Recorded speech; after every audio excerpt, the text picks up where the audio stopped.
Once again, Donald Trump shows the world that he's a much better businessman than Mark Carney ever will hope to be. Welcome back to the Canadian Shield. My name is Sterling.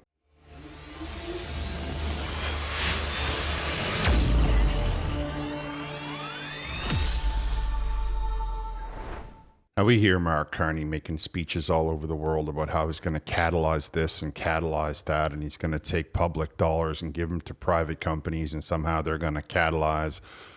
Well, you never hear about how that money is going to come back into Canada or into the coffers of the Canada, right? So what he really is talking about is giving corporate handouts, right? He's talking about taking your hard-earned money, the money that you're giving away rather than having the right to buy groceries or buy a house or invest in anything for your own small business. You have to give that money to Mark Carney, and he's immediately going to give that money to a bank that's going to lend it to one of his friends at a cutthroat rate. And then when they start to generate money, we're going to hope that they don't just take it out of the country like Mark Carney does with all of his Brookfield investments. And then they're going to pay their small interest back to the bank. And you and I are just going to hope and pray that they'll create a couple of jobs. By contrast, Donald Trump is down in the United States of America investing public dollars in companies in the stock market, which of course is one of the ways that they can guarantee where the dividends go. And of course is one of the ways that the federal government can ensure that their investment will be protected. And that's something that you don't hear coming out of the Mark Carney government, the budgets, the overspend, all of that stuff. It's not doing it for me and you. Whereas Donald Trump seems to be doing it for the people on the ground. And I ask you, as you sit there looking at the grocery prices through the roof and trying to figure out how much more you can put up with your children and your grandchildren living in your house because none of them can afford to live anywhere else, wouldn't you prefer to have a government that's looking out for the people on the ground? Before we get into it, though, I want to encourage all of you to double check that you're still subscribed. I get a lot of comments that people are being unsubscribed. Share this video with all your socials. All right, let's check it out. As I begin this report, I want to remind everybody how important lithium is to the batteries that we manufacture for everything, for our cell phones, for our power tools, for our cars. Now, there's a Canadian company who is mining in Nevada lithium, and they ran into some hard times with their money, so they got into a deal with General Motors, and then they decided that they needed some more money, so they went to Donald Trump's government and they asked for more money. And the Trump government decided to restructure the loan. The Department of Energy, right? Not Trump himself, but the Department of Energy is utilizing the might of the American federal government, restructures Lithium Americas, which is the name of the company, deal to protect taxpayers and onshore critical minerals. Now, the Liberal government in Canada wants to take lithium out of the ground in Quebec, in Manitoba. There's a place up near James Bay, and they want to send all of that product over to China, where China will turn that into a battery, subsidize it, then send it back to Canada, where they hope to push out all competition in the market, selling it at a loss, until such time as they have a monopoly on the market, and then they will raise the price up through the roof because there's nobody else around.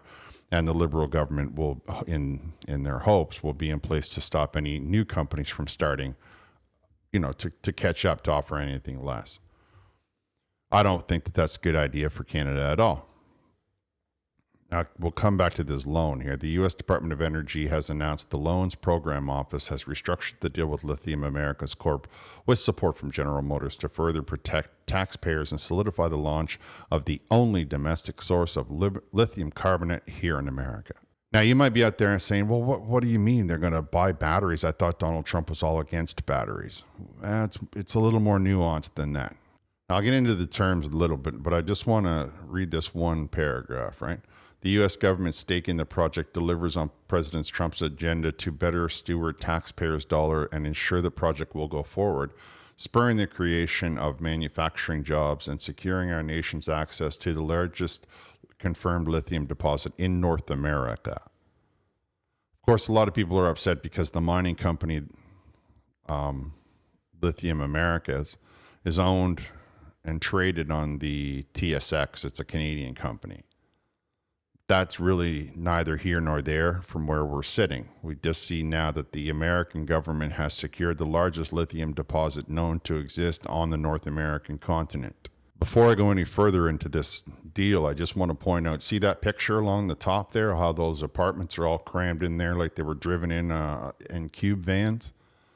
There's Mark Carney's vision of high density right there. There you see it. No balcony, no playground, no nothing. I mean, I get that this is just a construction site, but I assure you that that's what they have in mind. Why would you think they're going to give you anything good? When has the Liberal government provided you anything? So from Lithium America, released out of Vancouver, the Corp has announced that together with General Motors, the joint venture partner in the Thacker Pass Lithium Project, which is the name of the mine that you just saw, that I just pointed a picture out to, Thacker Pass Lithium. The company has reached a non-binding agreement in principle, the U.S. Department of Energy, to advance the first draw of $435 million on the previously announced $2.6 billion Department of Energy loan. So right now, General Motors has exclusive control of the lithium coming out of the lithium mine for the first 20 years, and they have access to, I think it's 35% of the second draw. And the loan is structured over 25 years that we're talking about right now. So this is a generational jobs. You know, this is like, okay, I'm 18 and I got a job at the mine because Donald Trump, bought into this project, and it's a mine in Nevada. And I basically built a house and raised 3 kids on this job. I mean, that's what we're talking about here, right? I have my truck. The wife is very happy with the amount of things that I provide for her. My children all go to good schools. Teeth are looked after, all of the stuff that you think about when you're talking about starting a family. Everybody eats well, house is paid for, so on and so forth. This is the kind of job that we're talking about. This is the kind of investment that Mark Carney always tells you he's going to take your tax dollars and do, but never does. Of course, everybody's up in arms because the American government now has 5% share of this company, which is based in Canada. So if this company makes any other discoveries, the American government has a 5% share. Oh, that's too much.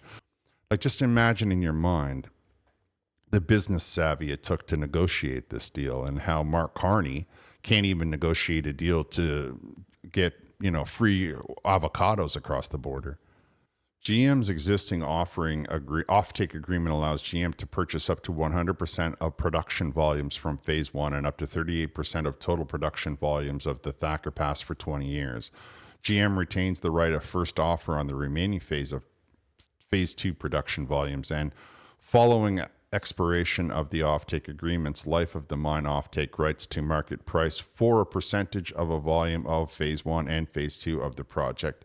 The offtake agreement will be updated to allow the joint venture to enter into firm volume commitments with the third parties for certain remaining Phase 1 production volumes not forecasted to be purchased by General Motors.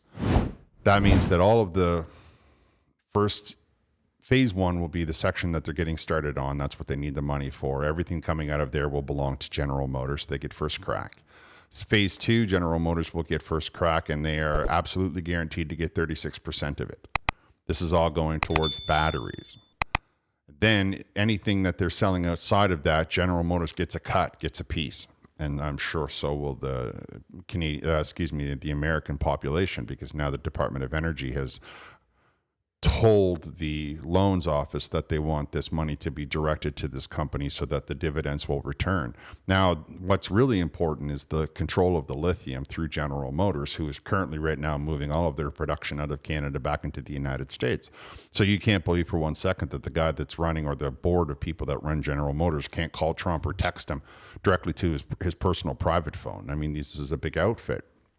So they now have control of the lithium coming out of the largest lithium deposit in North America.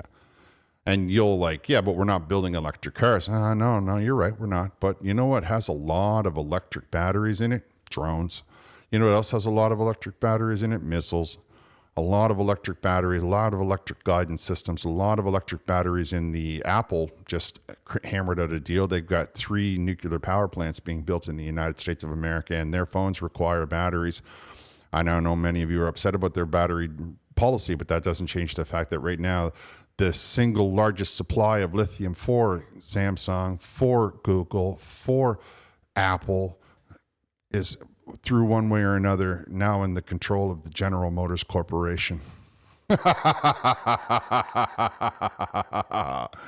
And Donald Trump takes one step closer to not needing any lithium coming out of Canada, not needing any lithium coming out of anywhere else, because he has control now of the largest stockpile of it in North America. At the same time, the Department of Energy in the United States just a couple of days before this announced that they were cutting the funding to nearly, well, let's just take a look. The Department of Energy announces the termination of 223 projects saving over $7.5 billion. The U.S. Department of Energy today announced the termination of 321 financial awards supporting 223 projects, resulting in the savings of approximately $7.56 billion for American taxpayer. Those are what you would call a grant, right? You apply to the government to put up windmills, or what do you call those, the solar panels and all of the energy that's created from wind. And the government said, yeah, don't worry about it. We're going to cut you a check. Of course, all of those checks were going directly to China because China is the one that subsidizes these projects. You see how it all kind of works together? We get people that say, oh, no, the whole country has to go, green, has to go solar. Well, I don't know why we try to use solar in Canada, but we try it. The government pushes it. Then all of that tax dollars goes to China, where they then take those products and sell them at a discount inside of these two markets, Canada, North America. And then when they have monopoly over it, they raise the price. It's a tactic that's as old as time, and in many markets, it's not really permissible. Nonetheless, that $7.5 billion that won't be going directly to China for these 223 projects. Then you say to me, well, Sterling, then why would we still need all of this lithium? Because if these green projects are not manufacturing all of the battery that goes along with solar panels, because remember, that's how solar panels work. They charge batteries and then you pull energy off the battery. I say, well, yeah, but the thing of it is that, Tesla's still going to need lithium, but mostly you have to think about the military aspects. And lithium is called a critical mineral because it's important, not because it matters to the health of the nation. It's used in so many things, not just cars, not just car batteries. It's really used a lot in rechargeable systems. So by taking control of the largest deposit in North America, or at least having, let's call it, influence, Donald Trump and the American government has reduced their supply, their reliance on all of these critical minerals. You remember Doug Ford was complaining that he was going to cut off, and all of these critical minerals that the Quebec government was saying, we don't need to take handouts from the Alberta oil. We have all of these critical minerals. Well, all of a sudden, there's no market for them, because the Americans have just secured their own supply. And, okay, you might be getting a supply of the coming in for, say, the next year and a half. But at that point, the stuff coming out of the mine in Nevada will be the stuff that's going to be provided to the government. And just because General Motors has first crack doesn't mean General Motors has to use it for their cars, their batteries. They can easily turn around and flip it to the American government, who then can sell it to the munitions, or General Motors can easily use it to start their own munitions. I'm sure General Motors has a lot of investment in making guns and tanks and missiles and all kinds of stuff like that, because they're a big outfit and they have that kind of money. And when you have that kind of money, that's the kind of thing that you do. So now you see how this can impact Canada greatly. First off, he buys 5% of a Canadian company that's surveying and trying to get a mine up and running in Nevada in the United States that is actually currently the largest lithium deposit known to exist in North America. And on top of that, he now secures access to the largest lithium deposit in North America, exclusive access, because he has General Motors in his pocket. And so they sell it to General Motors, who's not really making an electric car anymore, and then just says to the American military complex, here, we have all this lithium to use for your, guidance systems. And just like that, the American government also has a deal that they can sell with all of the Apple telephones and all of the batteries like that, all of the power tools that use a lot of electricity, and so on and so on and so on. And that's where they're thinking about but the military application is the one that we have to be thinking about as Canadians. And so when we look at this genius move by Donald Trump's, like the business savvy that he's exhibiting, what we can understand from that is that these are going to create American jobs. Not a wish, not a whisper, not a, oh, it's coming around the corner, just wait, like you hear from the Liberal government for the last decade now. No, this is like, I haven't even been in office for a year and I've already put $17 trillion into the economy. And now I've just secured a deal with a domestic company who I'm encouraging to bring all of their bring all of their manufacturing back in out of Mexico, out of Canada. And now everybody gets a good job, good quality middle-class job with a good quality middle-class suburban lifestyle, not high density, suburban lifestyle, 2 cars, the whole thing. You guys know it. Now, don't think for one second that he stopped there, though. He actually is going one step further. All links will be in the description. Trump administration mulls stake in Greenland rare earth miner. The U.S. government said it is interested in buying a stake in critical minerals, part of Trump's administration's broader strategy to expand its control over the world's supply of critical minerals, Reuters reported on Friday. The deal, if finalized, would give Washington a direct interest in the Tanbreeze project in southern Greenland. Remember when Trump was talking about how he wanted to get into Greenland? Well, I guess if you can't convince them to join, you can always buy them. One of the largest rare earth deposits in the world. The Reuters report comes a day after the critical minerals has more than doubled its interest in the project from 42 to 92%, effectively giving it near control. The reported government interest follows a series of high-profile transactions Washington made to acquire stake in companies with projects or mines that would become key suppliers of critical minerals to the U.S. market. Now, the article goes on to talk about the amount of money, which looks like to be about $170 million, but it would give Washington 8% control of the mine. So 8% control of the largest mine, lithium discovery on Earth in Greenland. Of course, when you have nearly a 10% stock of anything, you're kind of a heavyweight.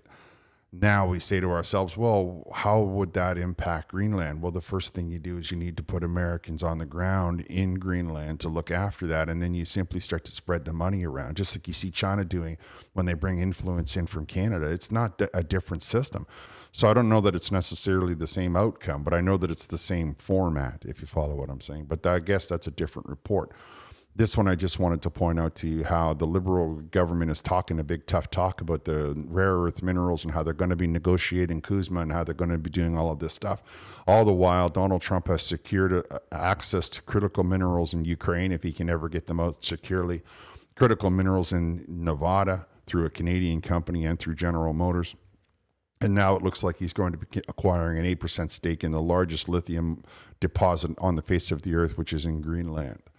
And Mark Carney is promising you all that once November 4th gets here, you might learn about something. Don't worry about it. I got 5 programs in this new bureaucracy I started that's going to cost about $30 billion, but they might approve 4 programs in the next 2 years. There's just no comparing the two systems, and there's no comparing the two leaders. Mark Carney he's not even living in Trump's shadow. He's just a pale comparison. He's just simply nowhere near what he claimed he was doing on the campaign trail. There's nothing about Mark Carney's results that Canada can hang their hat on. There's nothing about it that is going to improve our standard of living. There's nothing. In fact, it's quite the opposite. There's a lot of things about the Carney government's positions that are going to lower the standard of living in this country. All the while, the American government is doing things to improve the overall standard of living of the American people. And I ask you again, as you sit there, when you're looking at it and you're wondering in your mind, which one would you prefer?